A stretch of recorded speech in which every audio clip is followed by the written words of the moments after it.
ప్రవక్త అయిన జకర్యాకు వచ్చినటువంటి మూడవ దర్శనం ఏంటంటే, యెరూషలేము ఎంత విస్తరిస్తుంది భవిష్యత్తులో. యెరూషలేము చుట్టూ ప్రాకారం గూర్చినటువంటి దర్శనం జకర్యాకు వచ్చింది. ఇది మూడవ దర్శనం జకర్యాకి. హగ్గై కానీ జకర్యా కానీ యెరూషలేం మందిర నిర్మాణం జరుగుతూ ఉన్నప్పుడు ప్రవచించినటువంటి ప్రవక్తలు. యెరూషలేం మందిరం ఎప్పుడు సంపూర్తి అయిందంటే క్రీస్తుకు పూర్వం 516లో. క్రీస్తుకు పూర్వం 516లో నెహెమ్యా ఆధ్వర్యంలో యెరూషలేం ప్రాకారం ఎప్పుడు కట్టబడింది అంటే క్రీస్తుకు పూర్వం 444 దాదాపుగా ఆ ప్రాంతంలో పారసీక రాజైన అర్తహషస్త పరిపాలనలో జరిగినట్టుగా మనం చూస్తాం నెహెమ్యా గ్రంథంలో. అంటే మందిర నిర్మాణం నుంచి ప్రాకార నిర్మాణం వరకు ఈ మధ్యలో 70 సంవత్సరాల కాలం ఉంది. జకర్యా ఎప్పటివాడు? యెహోవా మందిర నిర్మాణం జరుగుతూ ఉన్నప్పుడు ప్రవచించినటువంటి ప్రవక్త.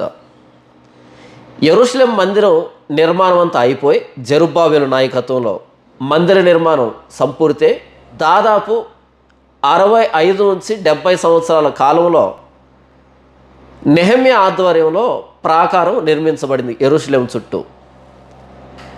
జకర్యా గ్రంథం 2వ అధ్యాయంలో ఆ ప్రాకారాన్ని గూర్చినటువంటి ప్రవచనాన్ని ప్రవక్త అయిన జకర్యాకి దేవుడు చూపెడుతున్నాడు. నేను ఎందుకు ఇంత వివరిస్తున్నాను అంటే 70 సంవత్సరాల తర్వాత కట్టబోయేటువంటి ప్రాకారాన్ని గూర్చి 70 సంవత్సరాలు ముందే, ఇంకా యెహోవా ఆలయం సంపూర్తి కాకముందే యూదులతో ప్రకటించవలసిందిగా దేవుడు జకర్యాకి దర్శనాన్ని ఇస్తున్నాడు. ఎందుకు అంటే యూదులు దేవాలయాన్ని కడుతూ ఎంతో నిరుత్సాహంగా ఉన్నారు. యూదుల మీద జరుగుతున్నటువంటి రకరకాల రాజకీయ కుయుక్తుల నడుమ వారి విశ్వాసాన్ని కోల్పోతున్నారు, వారి బలాన్ని కోల్పోతున్నారు, నిరుత్సాహంగా ఉన్నారు, ధైర్యాన్ని కోల్పోతూ ఉన్నారు. ఆ సమయంలో యూదులతో ప్రకటించవలసిందిగా 70 సంవత్సరాల తర్వాత మందిరం నిర్మాణం పూర్తి అయిపోతుంది. యెరూషలేం చుట్టూ ప్రాకారం కూడా కట్టబడుతుంది. ప్రస్తుతానికి యూదులు ఏమనుకుంటున్నారు అంటే యెరూషలేం దేవాలయం కట్టుకుంటే సరిపోతుంది అని అనుకుంటున్నారు. ఎందుకంటే ప్రాకారం కట్టడం అనేది మామూలు విషయం కాదు కదా. ఇంత చిన్న ఆలోచన కలిగి ఉన్నటువంటి యూదులతో దేవుడు జకర్యా ద్వారా ఏం చెప్పిస్తున్నాడు అంటే మందిర నిర్మాణం పూర్తి కావడం మాత్రమే కాదు, భవిష్యత్తులో దేవుడు ప్రాకారాన్ని కూడా నిర్మిస్తాడు. ఇప్పుడు ప్రాకారం ఎంత పరిధిలో ఉందో ఈ ప్రాకారం కూడా సరిపోదు, ఇంతకంటే పెద్ద ప్రాకారం కావాలి. అంతమంది మనుషులు యెరూషలేములో నివాసం చేస్తారు, అన్ని పశువులు యెరూషలేములోకి వస్తాయి. అంటే ప్రాకారం పడగొట్టక ముందు 70 సంవత్సరాల క్రితం పడగొట్టక ముందు యెరూషలేము మనుషులతోనూ పశువులతోనూ కిటకిటలాడుతూ ఉందో అంతకంటే ఎక్కువ మంది మనుషులు, అంతకంటే ఎక్కువ పశువులు మరలా యెరూషలేములో నివాసం చేస్తారు. కాబట్టి ఇప్పుడున్నటువంటి ప్రాకార సరిహద్దులు మాత్రమే కాదు, ఇంకా ప్రాకారం విస్తరింప చేయాలి. అంతగా నేను యోదయ దేశాన్ని దీవించబోతున్నాను, యెరూషలేము దీవించబోతున్నాను. కాబట్టి మందిరాన్ని కట్టి సరిపెట్టుకుందామని కాదు, ప్రాకారం కూడా కట్టబడుతుందని ముందే ప్రకటించడం ద్వారా యూదులు ఇంకా ఆసక్తిగా, ఇంకా ధైర్యంగా, ఇంకా ఉత్సాహంగా మందిర నిర్మాణం చేయడానికి జకర్యా ప్రవచనం దోహదపడింది. ఆలస్యం చేయకుండా జకర్యా గ్రంథం 2వ అధ్యాయంలో 1వ వచనం నుంచి 5వ వచనం వరకు యెరూషలేము చుట్టూ ఉన్నటువంటి ప్రాకారాన్ని గురించినటువంటి దర్శనము, 6వ వచనం నుంచి చివరి వచనం వరకు ఇంకా బబులోను దేశంలో మిగిలిపోయినటువంటి యూదులు ఉన్నారు. మొదటి దఫా జెరుబ్బాబెలు నాయకత్వంలో కొంతమంది యూదులు వచ్చారు, దాదాపు 50,000 మంది వచ్చారు. 2వ దఫా ఎజ్రా నాయకత్వంలో కొంతమంది లేవీలు వచ్చారు, కొంతమంది యూదులు వచ్చారు. ఇలా దాదాపు 60,000 మంది మాత్రమే దఫదఫాలుగా బబులోను దేశం నుంచి యోదయ దేశానికి వచ్చారు. కానీ ఇంకా చాలామంది బబులోను దేశంలో మిగిలిపోయారు. ఆ బబులోను సంస్థానాల్లోనూ లేకపోతే పారసిక సంస్థానాల్లోనూ మిగిలిపోయారు. మనం చూస్తాం కదా ఎస్తేరు గ్రంథంలో యోధా జాతి మీద జరిగినటువంటి కుట్ర. హామాన్ అనే వ్యక్తి యోధా జాతి మొత్తాన్ని నాశనం చేయాలని కుట్ర పన్నాడు కదా. అప్పుడు మొర్దెకై, ఎస్తేరు వీళ్ళు ఉపవాసం చేసి ప్రార్థన చేసి యోదయ జాతిని రక్షించుకున్నారు కదా. అంటే జెరుబ్బాబెలు నాయకత్వంలో కానీ ఎజ్రా నాయకత్వంలో కానీ ఇంకా రాకుండా అక్కడే మిగిలిపోయినటువంటి అనేక మంది యూదులు ఉన్నారు. వాళ్ళందరినీ మీరు త్వరగా రండి, యెరూషలేంకి రండి, బబులోను దేశం నుంచి తప్పించుకొని రండి, ఎందుకంటే నేను బబులోను దేశానికి శిక్ష విధిస్తున్నాను, బబులోను దేశాన్ని శిక్షించబోతున్నాను, కాబట్టి బబులోను శిక్షలో మీరు పాలుపంపులు పొందకూడదు, మీరు బయలుదేరి వచ్చేసేయండి అనేటువంటి పిలుపు 6వ వచనం నుంచి చివరి వచనం వరకు ఉంటుంది. ఎందుకు దేవుడు బబులోనులో ఉన్నటువంటి వాళ్ళను పిలుస్తున్నాడు అంటే, నేను మరలా యెరూషలేముకి వచ్చి యెరూషలేంలో నివాసం చేయబోతున్నాను. మనం యెహెజ్కేలు గ్రంథం చూసినప్పుడు 9, 10, 11 ఆ అధ్యాయాలు చూసినప్పుడు దేవుడు తన సన్నిధిని సొలొమోను మందిరంలో నుంచి తాను వెళ్ళిపోయినట్టుగా యెహెజ్కేలు అక్కడ వర్ణిస్తాడు. దేవుని సన్నిధి వెళ్ళిపోయిన తర్వాతనే యెరూషలేం మందిరం పడగొట్టబడింది. అలా వెళ్ళిపోయినటువంటి దేవుడైన యెహోవా సన్నిధి మరలా యెరూషలేములోనికి వచ్చి నివాసం చేయబోతున్నాడు ఆయన. కాబట్టి ఉత్తర దేశంలో ఉన్న వారులారా, బబులోనులో మిగిలిపోయిన వారులారా, అక్కడే నివాసం ఏర్పాటు చేస్తున్న వారులారా, మరలా రండి, యెరూషలేంకి రండి, మీరు మీ పిల్లలు మీ పశువులు అందరు రండి, ఎందుకంటే నేను యెరూషలేంలో మరలా నివాసం చేయబోతున్నాను అనేటువంటి మాటలు 6వ వచనం నుంచి చివరి వచనం దాకా మనం చూస్తాం. జకర్యా గ్రంథం 2వ అధ్యాయం 2 భాగాలు. 1వ వచనం నుంచి 5వ వచనం వరకు యెరూషలేం చుట్టూ ప్రాకారాన్ని గూర్చినటువంటి దర్శనము, 6వ వచనం నుంచి చివరి వచనం వరకు బబులోను దేశంలో మిగిలిపోయినటువంటి యూదుల్ని త్వరగా రమ్మని, ఎందుకంటే దేవుడే స్వయాన వచ్చి యెరూషలేంలో నివాసం చేయబోతున్నాడు. కాబట్టి యెరూషలేము మనుషులతోనూ పశువులతోనూ ఎక్కువ భాగ్యంతో నింపబడబోతుంది. కాబట్టి రండి, ఈ భాగ్యంలో ఈ ఆనందంలో పాలుపంపులు పొందండి అనేటట్టుగా దేవుడు పిలుస్తూ ఉన్నట్టుగా 2వ భాగం మనకు కనిపిస్తుంది. ఇప్పుడు 2వ అధ్యాయం 1వ భాగం అంటే జకర్యా దర్శనం గురించి మనం మాట్లాడుకుంటే, 3వ దర్శనం గురించి మాట్లాడుకుంటే, ఈ దర్శనంలో మనకి 2 దేవదూతలు కనిపిస్తారు. మొదటి దేవదూత కొలనూలు పట్టుకొని బయలుదేరి వెళ్తూ ఉంటాడు. అప్పుడు జకర్యా అడుగుతాడు, ఎక్కడికి వెళ్తున్నారు అని అడుగుతాడు ఆ దేవదూతని దర్శనంలో. అప్పుడు ఆ దేవదూత ఏం చెప్తాడు అంటే, యెరూషలేము చుట్టూ ప్రాకారాన్ని కొలవడానికి వెళ్తున్నాను అని అంటాడు. వెంటనే ఇంకొక దేవదూత పరిగెత్తుతూ కనిపిస్తాడు. ఈ మొదటి దేవదూత దగ్గరికి పరిగెత్తుతూ కనిపిస్తాడు. అలా పరిగెత్తుకుంటూ వచ్చి యెరూషలేముని కొలవద్దు, ఎందుకంటే ఇప్పుడున్నటువంటి జనాభాని పశువులు మనసులో పెట్టుకొని కొలుస్తావేమో, కొలవద్దు, ఎందుకంటే ఇంకా చాలామంది వచ్చేవాళ్ళు ఉన్నారు, అన్ని జనులు కూడా వస్తారు యెరూషలేములోనికి, ఎక్కువ మంది మనుషులు పశువులతో యెరూషలేము ఇప్పుడున్నటువంటి ప్రాకారం పట్టదు, కాబట్టి ప్రాకారం ఇంకా విస్తరింపజేయాలి. ఇంత పెద్ద ప్రాకారాన్ని కట్టడం సాధ్యం కాదు, కాబట్టి దేవుడే అగ్ని ప్రాకారంగా యెరూషలేం చుట్టూ ఉండబోతున్నాడు. కాబట్టి కొలత కొలిచి ప్రాకారాన్ని కట్టేటువంటి పరిస్థితులు పోయాయి, దేవుడే అగ్ని ప్రాకారంగా ఉండబోతున్నాడు. ఎందుకంటే అంతమంది మనుషులు, అన్ని పశువులు రాబోతున్నాయి యెరూషలేంకి, అన్ని జనులు కూడా రాబోతున్నారు, ఎందుకంటే దేవుడే నివాసం ఉండబోతున్నాడు యెరూషలేములో అనేటట్టుగా యెరూషలేము వైభవాన్ని వర్ణిస్తూ ఈ దర్శనం సాగింది. దీనంతటి నేను చదివి వినిపిస్తాను. మరియు నేను చూడగా కొలనూలు చేత పట్టుకుని ఒకడు నాకు కనబడెను. ఒకడు అంటే ఇక్కడ దేవదూత అని. మరియు నేను చూడగా కొలనూలు చేత పట్టుకుని ఒకడు నాకు కనబడెను. నీవెక్కడికి పోవచ్చున్నావని నేను అతన్ని అడుగుగా, అంటే ప్రవక్త అయిన జకర్యా అడుగుతున్నాడు ఆ దేవదూతని.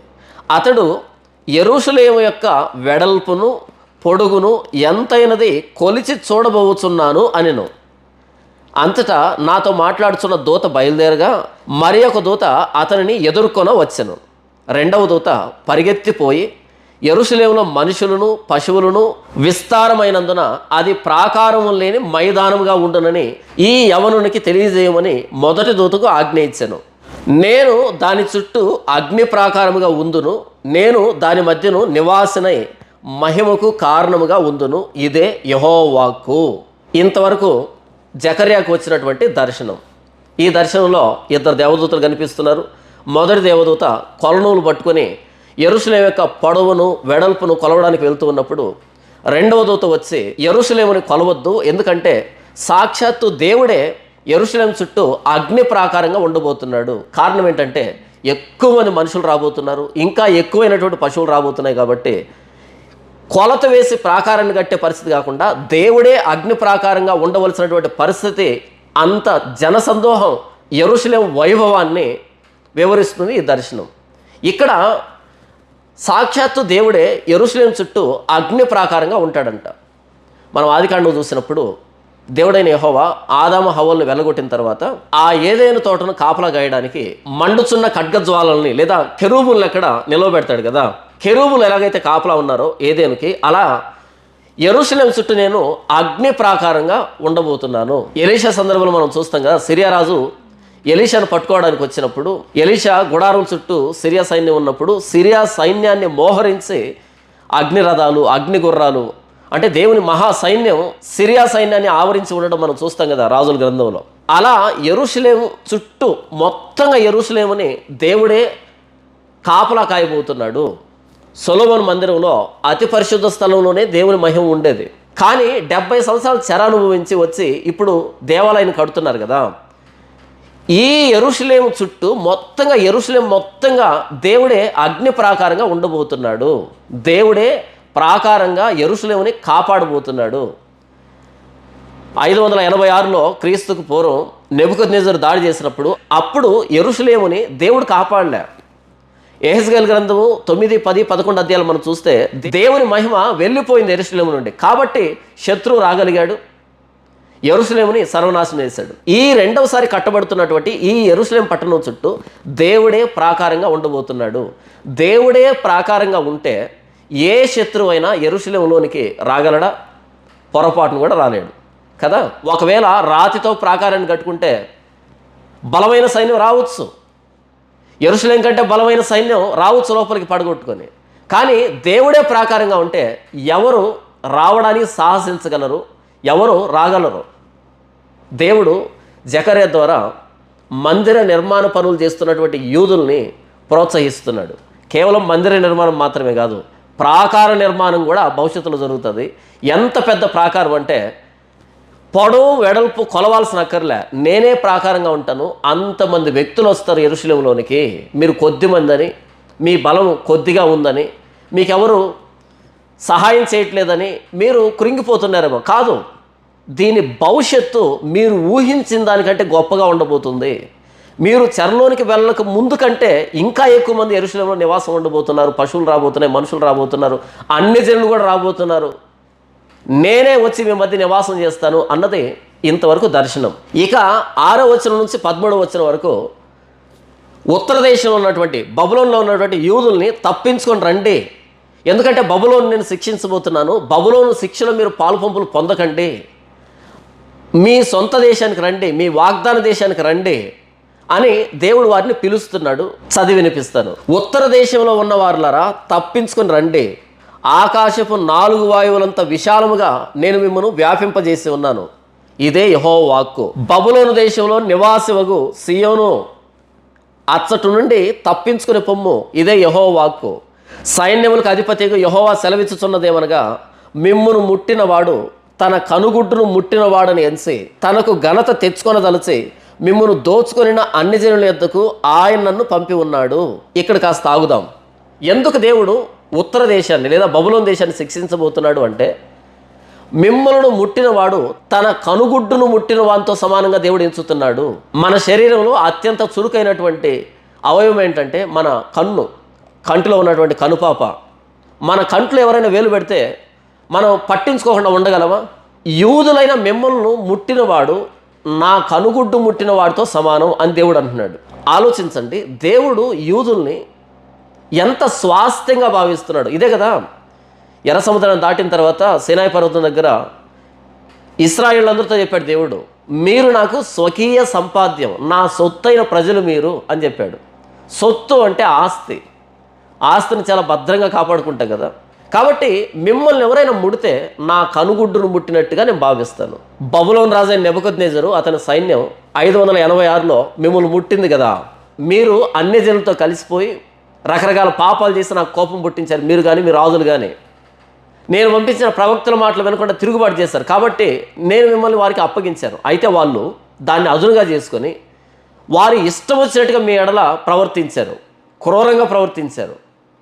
కాబట్టి మిమ్మల్ని ముట్టినవాడు నా కనుగుడ్డును ముట్టినవాడితో సమానంగా ఎంచి నేను వారికి శిక్ష విధించబోతున్నాను. కాబట్టి ఉత్తర దేశంలో ఉన్న యూదులారా, ఆయా సంస్థానాల్లో పనిచేస్తున్నటువంటి ఉద్యోగస్తులారా, లేదా ఉత్తర దేశంలో వ్యాపారం చేస్తున్నటువంటి వర్తకులారా, వ్యాపారస్తులారా, లేదా ఉత్తర దేశంలో సుఖాలు ఉన్నాయని యెరూషలేముకి వెళ్తే ఏమున్నాయి, మొండిగోడలు తప్ప అనేటట్టుగా అక్కడే స్థిర నివాసం ఏర్పాటు చేస్తున్నటువంటి వ్యక్తులారా, యూదులారా, మీరంతా తప్పించుకుని రండి. ఎందుకంటే నా కనుగుడ్డును ముట్టారు బబులోనీయులు, కాబట్టి వారిని ఊరకే విడిచిపెట్టను. వారి శిక్షలో మీరు పాలు పంపులు పొందకుండా మీరు త్వరగా తప్పించుకొని రండి అని అంటున్నాడు. కొన్ని సందర్భాల్లో మనం దేవుడు ఎవరి మీద అయితే విరుచుకు పడబోతున్నాడో వారి మధ్యనే నివాసం ఏర్పాటు చేసుకుంటాం. ఎందుకంటే అక్కడ సుఖాలు ఉన్నాయని, అక్కడ మనకు కలిసి వస్తుందని, రకరకాల కారణాలు, మన ఉద్యోగమనో వ్యాపారమనో రకరకాల కారణాలతో అక్కడే నివాసం ఏర్పాటు చేస్తున్నాం. కానీ ఆ జనాంగం మీద, ఆ ప్రాంతం మీద దేవుడు తన ఉగ్రతని ఏ క్షణానైనా కుమ్మరించడానికి సిద్ధంగా ఉంటాడు. దీన్ని మనం గమనించాం. అంతెందుకు, లోతు వెళ్ళి ఎక్కడ నివాసం ఏర్పాటు చేస్తున్నాడు? లోతు కన్నులెత్తి చూసినప్పుడు ఆ మృత సముద్రం దగ్గరలో సొదొమ గొమొర్రా ప్రాంతం ఏదైనా తోటలా కనిపించిందంట ఆయనకి. అక్కడికి వెళ్ళి నివాసం ఏర్పాటు చేస్తున్నాడు. చాలా సందర్భాల్లో మనం దేవుడు ఏ ప్రాంతం మీద అయితే, ఏ వ్యక్తుల మీద అయితే, ఏ విషయంలోనైతే కోపంగా ఉంటాడో అక్కడే ఉంటాం మనం. కొంతమంది యూదులు కూడా బబులోనులో మిగిలిపోయారు. మనం ఎస్తేరు గ్రంథంలో చూస్తాం కదా, ఎస్తేరు కానీ, మొర్దెకై కానీ, యోదయ జాతి చాలామంది అక్కడే మిగిలిపోతారు. వాళ్ళు ఎందుకు రాలే? ఎందుకంటే అక్కడ సుఖాలు ఉన్నాయి. ఎందుకంటే అది మెట్రోపాలిటన్ సిటీ, ఆ రోజుల్లో మహానగరం, మహాపట్టణం, అది ప్రపంచాన్ని పరిపాలిస్తున్నటువంటి పట్టణం అది. కాబట్టి అక్కడ వ్యాపారంలో మునిగిపోయారు, అక్కడనే స్థిర నివాసాన్ని ఏర్పాటు చేస్తున్నారు, అక్కడనే రాజ సంస్థానాల్లో ఉద్యోగాలు సంపాదించుకున్నారు. ఆ బబులోన్ దేశమే, పారసీక దేశమే మా దేశం అనేటట్టుగా యూదులు బ్రతుకుతున్నారు అక్కడ.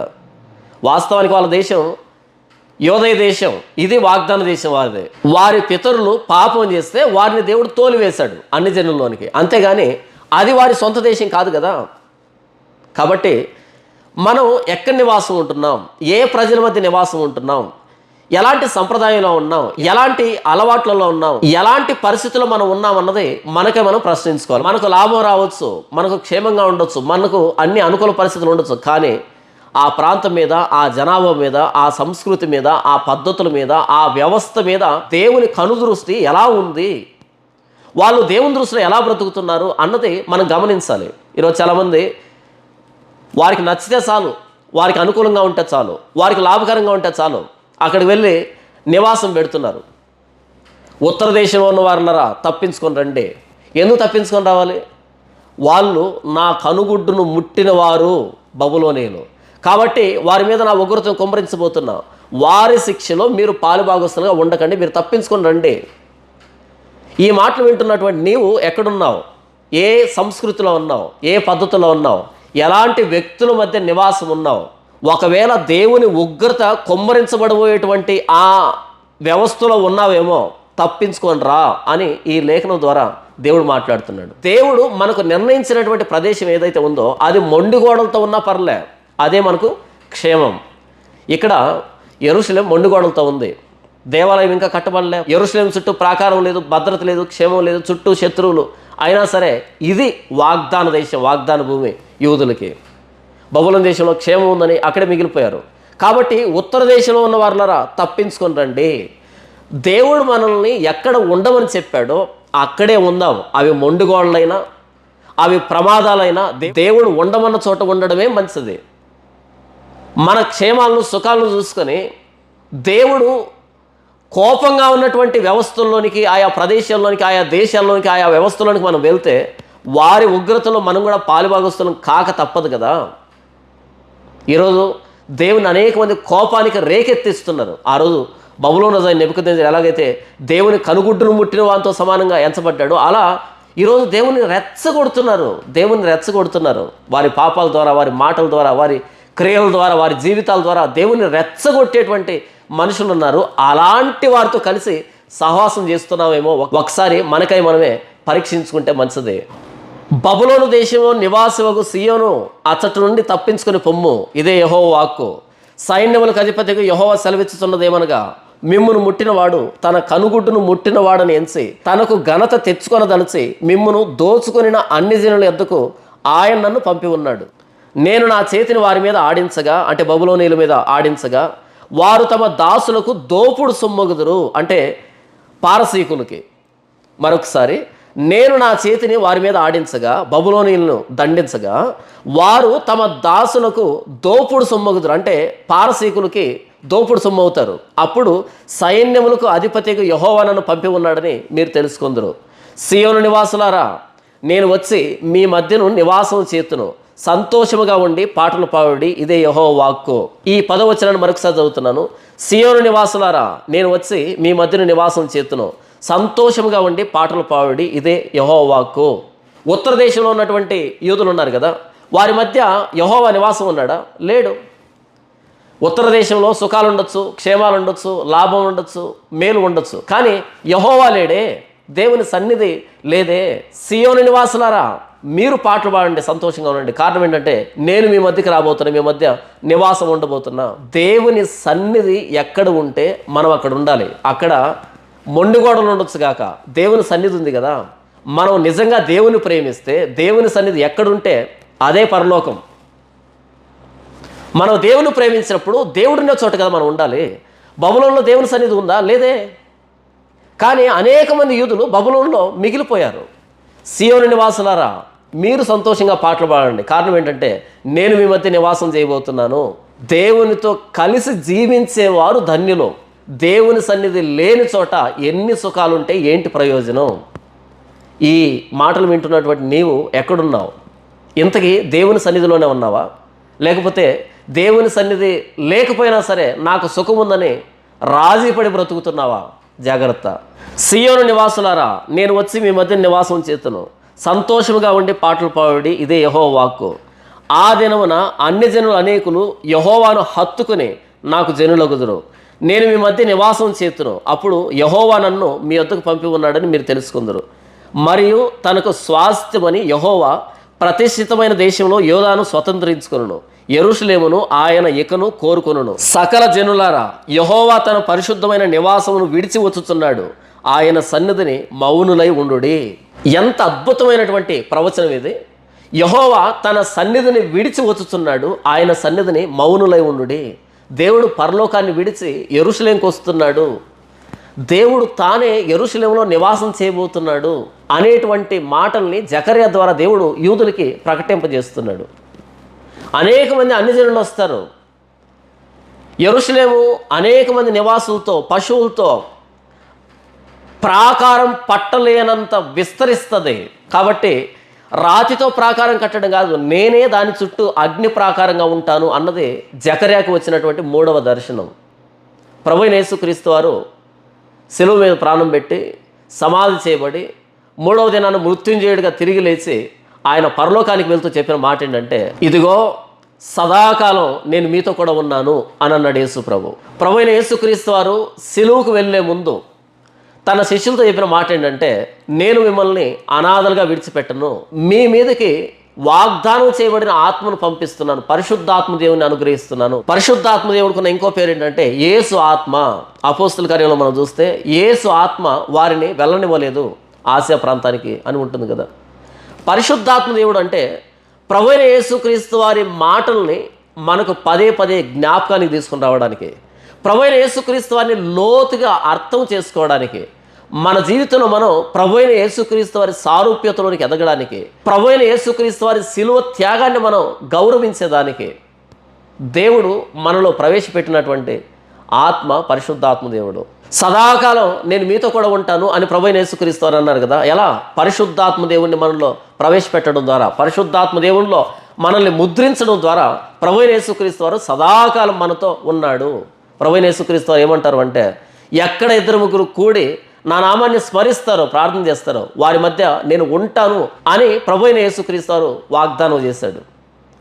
మనం నమ్ముకున్న ప్రభువైన యేసుక్రీస్తు వారు శిలువ మీద ప్రాణం పెట్టి సమాధిలో కుళ్ళిపోయినటువంటి వ్యక్తి కాదు ఆయన. 3వ దినాన్న సమాధిని గెలిచాడు ఆయన.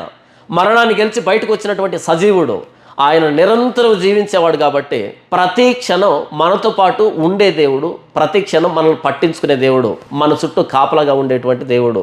ఆ రోజు యెరూషలేము చుట్టూ నేను అగ్ని ప్రాకారంగా ఉంటానని దేవుడైన యెహోవా అన్నాడు కదా. ఇదిగో సదాకాలం నేను మీతో కూడా ఉంటాను అని ప్రభువైన యేసుక్రీస్తు వారు వాగ్దానం చేశాడు.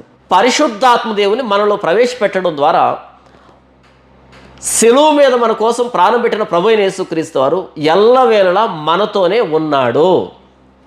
ఆ రోజు యెరూషలేము చుట్టూ దేవుడు అగ్ని ప్రాకారంగా ఉంటానని వాగ్దానం చేశాడు. ఇప్పుడు యెరూషలేంకి వెళ్ళండి, అగ్ని ప్రాకారంగా ఉన్నాడా దేవుడు? లేడు. ఎందుకంటే అది షరతుతో కూడుకున్నటువంటి వాగ్దానం. ఓ యూదులారా, మీరు కనుక నా వైపు తిరిగితే నేను మీ వైపు తిరుగుతా, అప్పుడు నేను అగ్ని ప్రాకారంగా ఉంటాను అన్నది షరతుతో కూడుకున్నటువంటి వాగ్దానం. అయితే ప్రభువైన యేసుక్రీస్తు వారు క్రైస్తవులమైన మనకి అనుగ్రహించినటువంటి పరిశుద్ధాత్మ దేవుడు యుగాంత దినం వరకు మనతో పాటు ఉంటాడు. యెహోవా అగ్ని ప్రాకారంగా యెరూషలేము చుట్టూ ఉన్నాడు అంటే అర్థం యెరూషలేము పరిశుద్ధంగా మారబోతుంది. యెరూషలేము లోపల ఉన్నటువంటి ఈ అగ్ని ప్రాకారం లోపల ఉన్నటువంటి వ్యక్తులు ఇక మీదట అపవిత్రులు కాదు, పాపం చేసేవాళ్ళు కాదు, అందరూ పరిశుద్ధులు. దేవుని సన్నిధి ప్రత్యక్ష గుడారంలో అతి పరిశుద్ధ స్థలంలో నివసించేది కదా. ఆ అతి పరిశుద్ధ స్థలంలోనికి అపవిత్రుడు వెళ్తే తిరిగి సజీవంగా బయటకు వస్తాడా? రాడు కదా. అహరోను మొదటి కొడుకు, రెండో కొడుకు అయినటువంటి నాదాబు, అబీహులు ఉన్నారే, వాళ్ళు అన్యాగ్ని తీసుకుని వెళ్ళారు దేవుని సన్నిధిలోనికి. ఏమయ్యారు? అక్కడికక్కడే అగ్ని కుమ్మరించబడి చనిపోయారు కదా. దేవుడే అగ్ని ప్రాకారంగా ఆ యెరూషలేము చుట్టూ ఉంటే ఆ అగ్ని ప్రాకారం లోపల ఉండే ప్రతి ఒక్కడు పరిశుద్ధుడు, పాపం చేసేదానికి వీలు లేదు. అలాగే క్రొత్త నిబంధనలో ప్రభువైన యేసుక్రీస్తు వారు మనల్ని అనాథగా విడిచిపెట్టకుండా తన శిలువ త్యాగం మనలో వ్యర్థం కాకుండా, ఎందుకంటే ఒకసారి ప్రభువైన యేసుక్రీస్తు వారి శిలువ దగ్గరికి వచ్చి ఆయన రక్తంలో కడగబడిన మనం ప్రభువైన యేసుక్రీస్తు వారి సారూప్యతలోనికి మారడానికి కడగబడ్డాం తప్ప మరలా పాపంలోనికి వెళ్ళడానికి కాదు. కడగబడిన పంది మరలా బురదలోకి వెళ్ళినట్టుగా బ్రతుకుతామని కాదు. కుక్క తన వాంతికి తిరిగినట్టుగా మరలా మన పాత జీవితానికి వెళ్తామని కాదు. మనం ప్రభువైన యేసుక్రీస్తు రక్తంలో కడగబడింది. శిలువ మీద ప్రాణం పెట్టిన ఆ ప్రభువైన యేసుక్రీస్తు వారితో పాటు మన ప్రాచీన స్వభావాన్ని శిలువ వేసుకోవడానికి ప్రభువైన యేసుక్రీస్తు వారు శిలువలో ప్రాణం పెట్టాడు కదా. ఆయన పరిశుద్ధాత్మ దేవునిలో మనల్ని ఎందుకు ముద్రించాడు అంటే మనం పరిశుద్ధులుగా మారడానికి. దీని గురించి అపోస్తలుడైన పౌలు ఏమంటాడు అంటే, దేవుని పరిశుద్ధాత్మను దుఃఖపరచుకుడి, విమోచన దినం వరకు ఆయన యందు మీరు ముద్రించబడి ఉన్నారు. సమస్తమైన ద్వేషము, కోపము, క్రోధము, అల్లరి, దూషణ, సకలమైన దుష్టత్వం మీరు విసర్జించుడి. మనం ఎప్పుడైతే ప్రభువైన యేసుక్రీస్తు అని సొంత రక్షకుడుగా అంగీకరించి బాప్తీసం తీసుకున్నాం, ఆయన రక్తంలో కడగబడ్డామో, మన మీదికి పరిశుద్ధాత్మ దేవుడు వరంగా అనుగ్రహించబడ్డాడు కదా. ఆయన ఎంతవరకు మనతో పాటు ఉంటాడు అంటే విమోచన దినం వరకు, లేదా మనం మరణించేంత వరకు పరిశుద్ధాత్మ దేవుడు మనలో నివాసం ఉంటాడు. కాబట్టి పరిశుద్ధాత్మ దేవుని దుఃఖపరచకండి.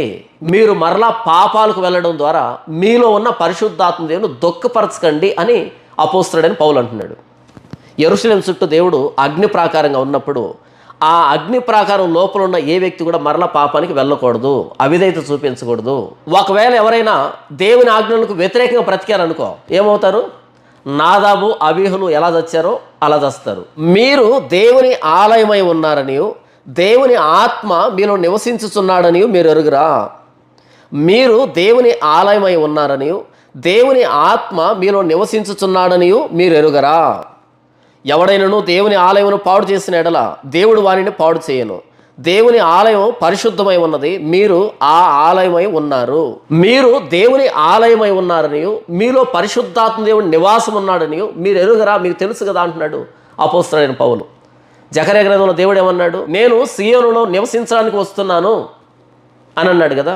క్రొత్త నిబంధనలో పౌలు అంటున్నాడు, మీ దేహము దేవునికి ఆలయం, ఎందుకంటే మీలో పరిశుద్ధాత్మ దేవుడు ఉన్నాడు. నాలో పరిశుద్ధాత్మ దేవుడు ఉంటే నా శరీరం ద్వారా, నా దేహం ద్వారా దేవుణ్ణి మహింపరచాలి కదా. మరలా నా దేహాన్ని పాపానికి అప్పగించగలనా? మీరు విలువ పెట్టి కొనబడిన వారు కాబట్టి మీ దేహంతో దేవుని మహింపరచండి. ఇదే అపోస్తలుడైన పౌలు మిమ్మల్ని మీరు సజీవయాగంగా దేవుడికి సమర్పించుకోండి అంటాడు. మిమ్మల్ని మీరు సజీవయాగంగా దేవుని సమర్పించుకోండి. ఎందుకంటే ఈ మనల్ని మన పాప జీవితం నుంచి విడిపించడానికి ప్రభువైన యేసుక్రీస్తు వారు తన్ను తాను సిలువకు అప్పగించుకున్నాడు. ఆయన మనల్ని ఎలా బ్రతకమని కోరుకుంటున్నాడు అంటే మనం కూడా తన కోసం సజీవయాగంగా సమర్పించుకోవాలి. మన దేహమే దేవాలయం. ఆ రోజు యెరూషలేములోనికి దేవుని సన్నిధి రాబోతుంది అని దేవుడు చెప్పాడు. క్రొత్త నిబంధనలో ప్రభువైన యేసుక్రీస్తు వారు మనలోనికి తన ఆత్మని, పరిశుద్ధాత్మ దేవుని ప్రవేశపెట్టాడు. ఈ దేహమే దేవాలయం. ఆ రోజు యూదులకి యెరూషలేము ఎంత పవిత్రమో క్రైస్తవుడిగా నాకు నా దేహమే పరిశుద్ధాత్మ దేవుని ఆలయం. కాబట్టి ఈ దేహంతో నా కోసం సెలువులో ప్రాణం పెట్టిన ప్రభు అయిన యేసుక్రీస్తు వారిని మహింపరచాలి. ఒకవేళ ప్రభు అయిన యేసుక్రీస్తు వారిని అంగీకరించి కూడా ఇంకా పాపలు బ్రతుకుతున్నావేమో, నీ దేహం నీలో ఉన్న పరిశుద్ధాత్మ దేవునికి ఆలయం అని లేఖనం చెప్తూ ఉంది. పరిశుద్ధాత్మ దేవుని దుఃఖపరచవద్దని లేఖనాలు చెప్తూ ఉన్నాయి. ఇప్పుడే ప్రభు అయిన యేసుక్రీస్తు వారి సిలువ చెంత మోకరించి, ప్రభువా నన్ను క్షమించు, నీవు నన్ను విమోచించడానికి, నా పాపాల నుంచి నన్ను రక్షించడానికి సిలువలో ప్రాణం పెట్టావు. యేసు ప్రభువా, మీ ప్రాణత్యాగాన్ని తెలిసి కూడా నేను మరలా పాపానికి వెళ్ళాను, ప్రభువా నన్ను క్షమించు అని ఇప్పుడే ప్రాధేయపడు, పశ్చాత్తాపడు.